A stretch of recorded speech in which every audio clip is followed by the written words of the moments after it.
آزاد کشمیر کے بلند و بالا پہاڑوں، گھنے جنگلات اور خوبصورت باغات پر مشتمل تقریباً 144 کلومیٹر تک پھیلی نیلم ویلی۔ نیلم ویلی کا آخری مقام تاؤ بٹ ہے۔ اس کے بعد مقبوضہ کشمیر شروع ہو جاتا ہے اور وہیں سے دریائے نیلم بہتا بہتا آزاد کشمیر میں داخل ہوتا ہے اور پھر مظفر آباد تک پہنچتا ہے۔ اسی دریا کے اطراف میں یہ خوبصورت وادی آباد ہے۔ سڑک کی حالت اتنی اچھی نہ ہونے کی وجہ سے یہاں سیاحوں کی آمد و رفت نسبتاً دوسرے سیاحتی مقامات سے کم ہے۔ نیلم ویلی آنے سے پہلے آپ کو اس کے خوبصورت مقامات معلوم ہونے چاہیے تاکہ آپ آسانی سے اپنا پلان بنا سکیں۔ راستے میں آنے والے 11 مقامات دیکھنے سے پہلے آپ چینل سبسکرائب کر لیں اور بیل آئیکن کو بھی پریس کر دیں تاکہ مزید اپڈیٹس بھی آپ تک پہنچتی رہیں۔ کوہالہ، یہاں پہنچنے کے لیے آسان ترین راستہ اسلام آباد سے مری اور مری سے کوہالہ کو جاتا ہے۔ اس سفر میں تقریباً 2.5 سے 3 گھنٹے لگ جاتے ہیں۔ نیلم ویلی جانے کے دوران آپ پہلا سٹے کوہالہ برج پر کر سکتے ہیں۔ پرانی اینٹوں کی طرز پر بنا یہ پل پنجاب اور کشمیر کو آپس میں ملانے کا ذریعہ ہے۔ آپ کو انٹرٹینمنٹ کے لیے یہاں چائے، پکوڑے، سموسے، سنیکس مل جاتے ہیں، مگر یہ سب چیزیں مہنگی ملتی ہیں۔ چونکہ دریائے نیلم ساتھ میں ٹھاٹھیں مارتا گزر رہا ہوتا ہے، شاید یہ لوگ اس خوبصورت جگہ کی قیمت بھی چائے پکوڑوں کی قیمت میں شامل کر دیتے ہیں۔ مظفر آباد آزاد کشمیر کا دارالخلافہ ہے۔ دریائے نیلم کے اطراف میں پھیلا بہت ہی خوبصورت شہر ہے، جہاں آپ کو دنیا کی ہر سہولت مل جاتی ہے۔ اچھے سے اچھا ہوٹل، اچھا کھانا وغیرہ آسانی سے مل جاتا ہے۔ اگر تو آپ کراچی یا دور سے سفر کر کے آ رہے ہیں تو رات مظفر آباد میں رک سکتے ہیں۔ یہاں سے کشمیر کے مختلف سیاحتی مقامات کو راستے جاتے ہیں، جن میں نزدیک ترین پیر چناسی ہے۔ دھانی آبشار مظفر آباد سے تقریباً 38 کلومیٹر کے فاصلے پر پہلی آبشار آتی ہے۔ یہ 15 میٹر سے بھی زیادہ بلند ہے۔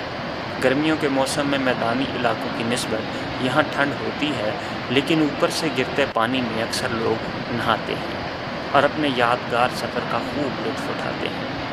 یہاں تک آپ کے پہنچنے پر آپ کے موبائل کے سگنل ختم ہو جاتے ہیں اور پھر اگلے جتنے دن بھی آپ نیلم ویلی میں ہیں موبائل نیٹ ورک منقطع ہی رہتا ہے۔ یہاں صرف ایس کام کی سم کام کرتی ہے۔ اگر آپ نے اپنے گھر رابطہ کرنا ہو تو صرف ایس کام کے ذریعے ہی کر سکتے ہیں۔ جاگراں واٹر فال دھانی آبشار سے تقریباً 60 کلومیٹر آگے جائیں تو جاگراں واٹر فال آتی ہے۔ اسے کنڈل شاہی آبشار یا کوٹن واٹر فال بھی کہتے ہیں۔ دریا پر موجود یہ کشادہ آبشار آپ کو اپنے سحر میں جکڑ لیتی ہے۔ گزشتہ سال آبشار پر موجود خستہ پل ٹوٹ جانے کا افسوسناک حادثہ بھی پیش آیا تھا، مگر اب یہاں نیا پل بنا دیا گیا ہے۔ یہ پاکستان میں موجود آبشاروں میں سے یکسر مختلف آبشار ہے۔ اس کی اونچائی زیادہ نہیں ہے، مگر چوڑائی میں گرتا پانی ایک سحر انگیز منظر بنا دیتا ہے۔ کیرن سیکٹر وہ جگہ ہے جہاں آپ کو نیلم ویلی کی دوسری جانب مقبوضہ کشمیر نظر آتا ہے۔ یہ خوبصورت گاؤں لائن آف کنٹرول پر موجود ہے۔ دریا کی دوسری طرف نقل و حرکت کرتے ہوئے مقبوضہ کشمیر کے لوگ نظر آ رہے ہوتے ہیں۔ کیرن سے اوپر اپر نیلم ہے۔ یہاں کی ہائیکنگ کا اپنا ہی مزہ ہے۔ راستے میں گھنا جنگل، پانی کے جھرنے کے ساتھ ساتھ ہوتے ہوئے آپ اوپر پہاڑ پر چلتے ہیں۔ اپر نیلم میں آپ کو ہوٹل بھی مل جاتے ہیں، رات کو یہاں سٹے بھی کر سکتے ہیں اور یہاں کھانے بھی اچھے مل جاتے ہیں۔ رتی گلی لیک، یہاں جانے کے لیے آپ کو ایک مکمل دن چاہیے۔ ویسے تو یہ جھیل راستہ سے ذرا ہٹ کر ہے، مگر بہت ہی خوبصورت ہے، جسے دیکھنے پر واقعی انسان دنگ رہ جائے۔ دریائے نیلم کے ہمراہ سفر کرتے کرتے لوات اور پھر دواریاں آتا ہے۔ دواریاں پر آپ کو جیپ مل جاتی ہے۔ اس کا راستہ بہت ہی خراب ہے۔ جیپ میں 2 گھنٹے سفر کرنے کے بعد آپ بیس کیمپ پہنچتے ہیں اور پھر مزید 2 گھنٹے کی ہائیکنگ کے بعد آپ رتی گلی جھیل پہنچ جاتے ہیں۔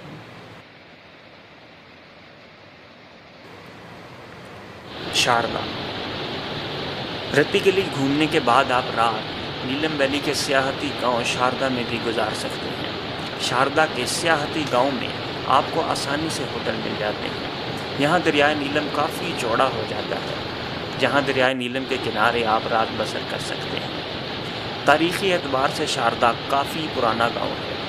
مشہور مسلمان سیاح اور مورخ البیرونی نے بھی اپنی کتاب میں شاردا کا ذکر کیا ہے، جبکہ اہل ہند بھی اس گاؤں کو انتہائی متبرک تسلیم کرتے رہے ہیں۔ کیل۔ شاردا سے صبح کیل کے لیے نکلتے ہیں۔ آگے کی روڈ کی حالت کافی خراب ہے، آپ اپنی گاڑی پر جانے سے پرہیز کریں۔